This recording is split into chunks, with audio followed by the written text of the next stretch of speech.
Ibihe byiza none inshuti bakunzi ba HPTV Rwanda, turabashimiye ko mukomeje kudukurikira hano twatambutse ibiganiro byiza birimo inkuru zicukumbuye ndetse n'amakuru abagezweho mu masaha atandukanye y'umunsi. Nge nitwa Ruben Masengesho, ngarutse nje kubagezaho amakuru agezweho muri ano masaha.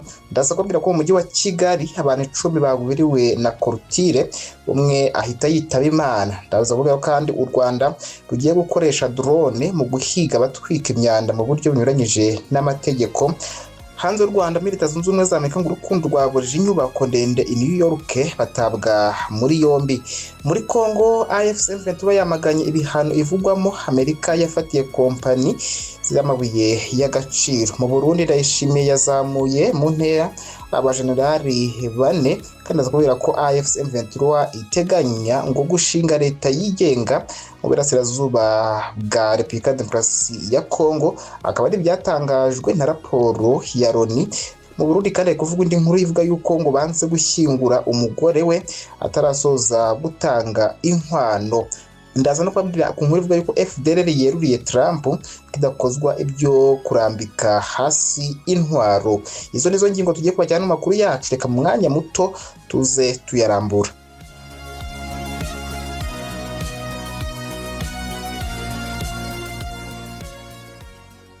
Ni munyemere dutangiye mu mujyi wa Kigali, mbabwire ko abantu 10 baguriwe na korutire, umwe ahita yitaba Imana. Abantu 10 bari mu bikorwa byo kubaka bagwiriwe na korutire y'inyubako y'igorofa bari begeranye, umwe ahita yitaba Imana, abandi barakomereka.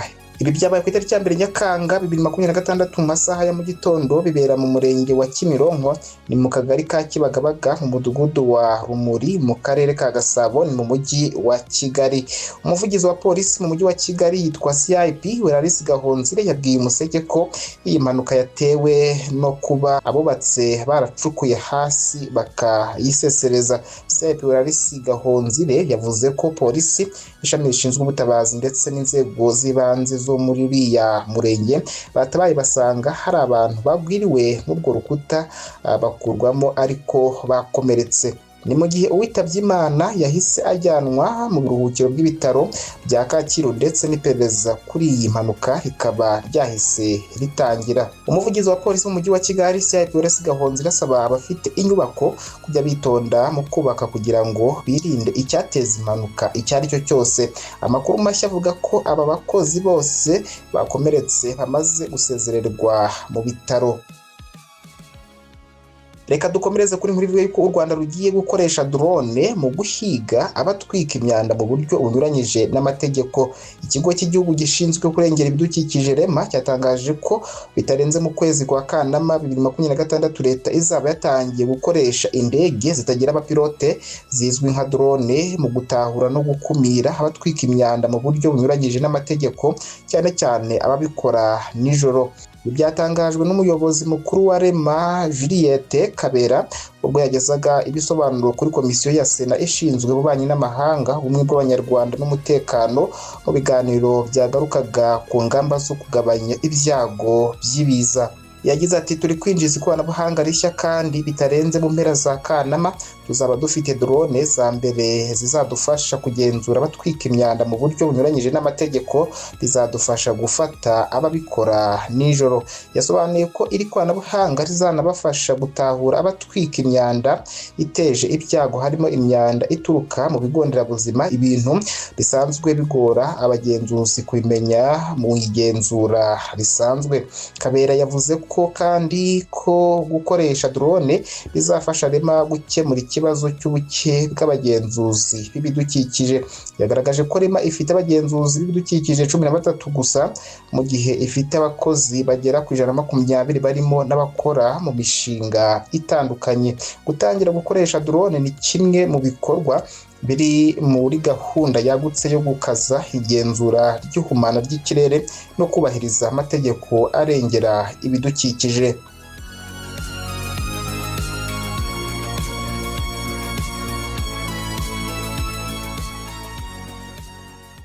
Dukomereze hanze y'u Rwanda tubabwire ko muri Leta Zunze Ubumwe za Amerika urukundo rwaburije inyubako ndende i New York batabwa muri yombi. Umusore n'inkumi batawe muri yombi nyuma yo kurira mu buryo bunyuranyije n'amategeko inyubako ndende ya Empire State i New York bagamije guhambikanira impeta y'urukundo.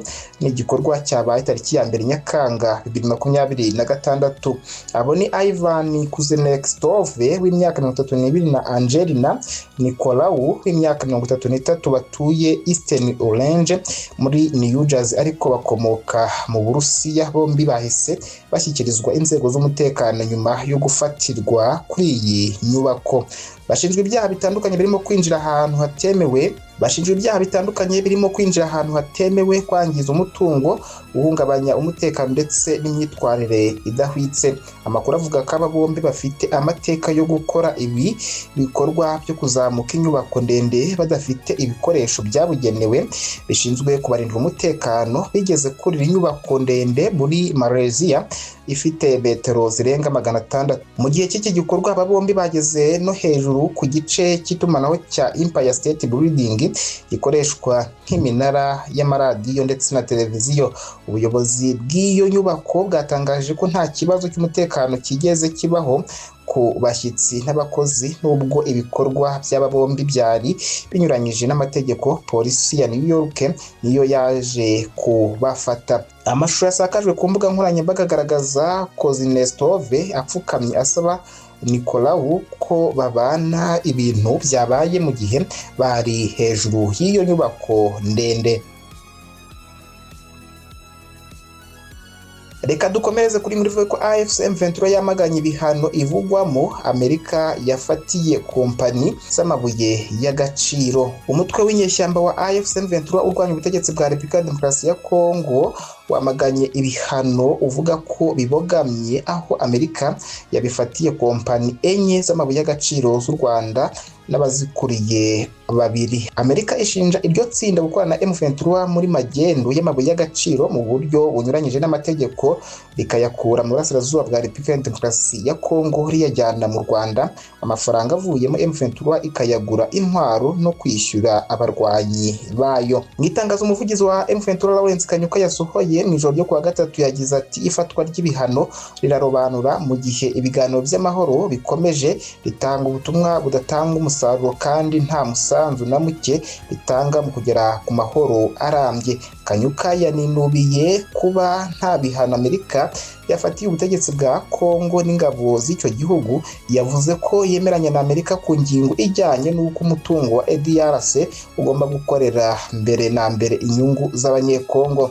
AFC M23 ivuga ko umutungo kamere wa DRC mwinshi cyane urimo n'amabuye y'agaciro ukomeje kungukirwamo n'abantu bake bakomeye bari ku butegetsi i Kinshasa, mu gihe abaturage benshi bakomeje kubaho mu bukene n'umutekano muke. Muri iki cyumweru mu kiganiro yagiranye na televiziyo France 24, Minisitiri w'Ububanyi n'Amahanga w'u Rwanda Olivier Nduhungirehe nawe yamaganye ibyo bihano bya Amerika avuga ko birenganya u Rwanda, bireba uruhande rumwe kandi ko bidatanga umusaruro. M23 ivuga ko Kinshasa ikomeje kwishuka ko igisubizo cya gisirikare gishobora kurangiza iyi ntambara, ikavuga ko igisubizo kitari mu kotsa igitutu cya politiki ahubwo ko kiri mu nzira ya politiki idaheza kandi yo kuvugisha ukuri, izasuzuma impamvu muzi z'ikibazo.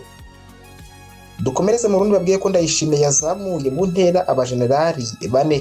Perezida w'u Burundi akaba n'umugaba w'ingabo z'iki gihugu Evariste Ndayishimiye yazamuye mu ntera abasirikare bakuru 4 bari bafite ipeti rya brigadier general.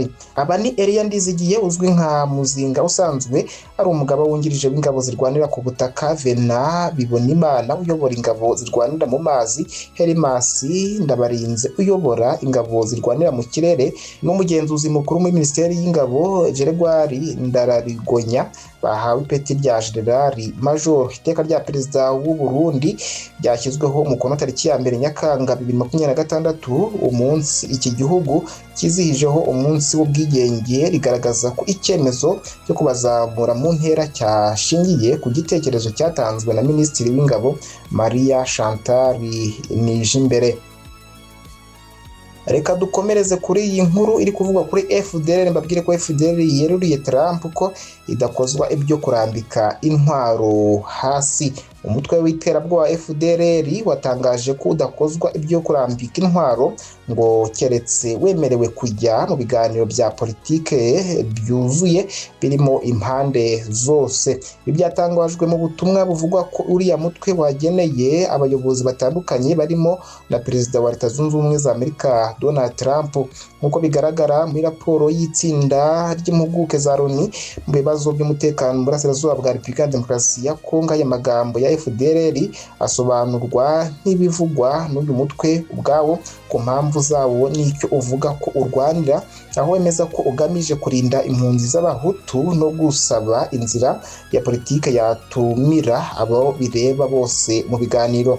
Icyakora iyi raporo igaragaza ko ibi atari imyanzuro ya Loni ahubwo ko ari imvugo y'imyemerere y'uyu mutwe.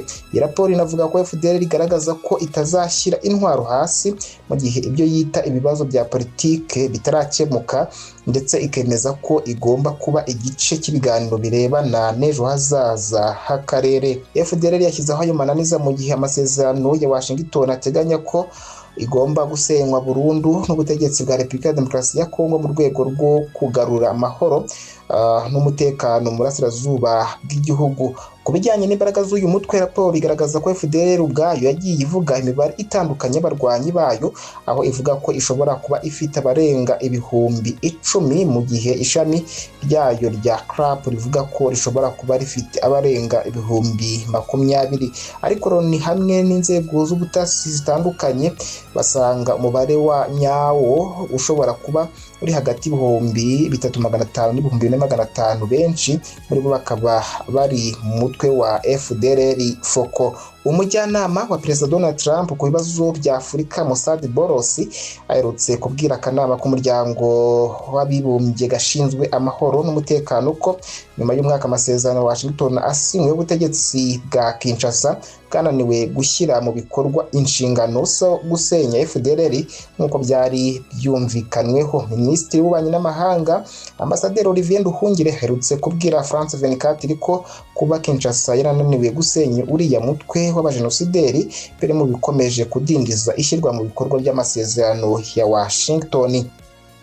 Dukomereza kuri nkuru y'uko AFC M23 iri guteganya gushinga leta yigenga mu burasirazuba bwa Kongo. Ibyo akaba ari byasohotse muri raporo ya Loni. Raporo nshya y'itsinda ry'impuguke z'umuryango w'abibumbye ku burasirazuba bwa Repubulika Iharanira Demokarasi ya Kongo igaragaza ko umutwe wa AFC M23 ugifite umugambi wo gushyiraho ubutegetsi bwigenga mu bice ugenzura bwiswe Republique Fédérale du Congo. Iyi raporo yashyikirijwe akanama k'umutekano ka Loni ivuga ko AFC M23 ikomeje gukurikirana intego za politike, za gisirikare n'iz'ubukungu zirimo kwagura ibice igenzura, kubaka inzego z'ubuyobozi zikora zitagengwa na leta ya Kinshasa no gushaka kwemerwa nk'umufatanyabikorwa wa politike binyuze mu mishyikirano. Impuguke za Loni zivuga ko intego ya mbere y'uyu mutwe ari ugukuraho ubutegetsi bwa Perezida Felix Antoine Tshisekedi Chilombo. Icyakora raporo yazo ikaba ivuga ko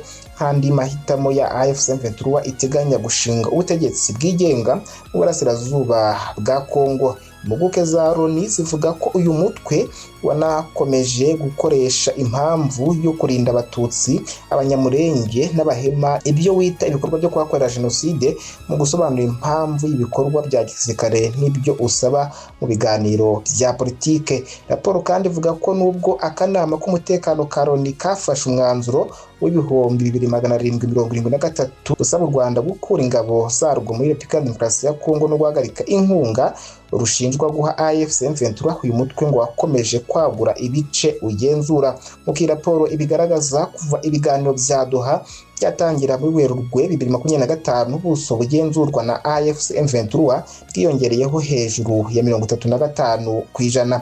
Impuguke za Loni zivuga ko AFC M23 yakomeje gushyira imbere ibikorwa byo kwigarurira utundi duce turimo utwo muri Walikale, Kisangani, Karemi na Beni, nubwo ibiganiro bya Washington na Doha byari bigamije gushaka umuti wa politike ku ntambara imaze imyaka myinshi mu burasirazuba bwa Kongo.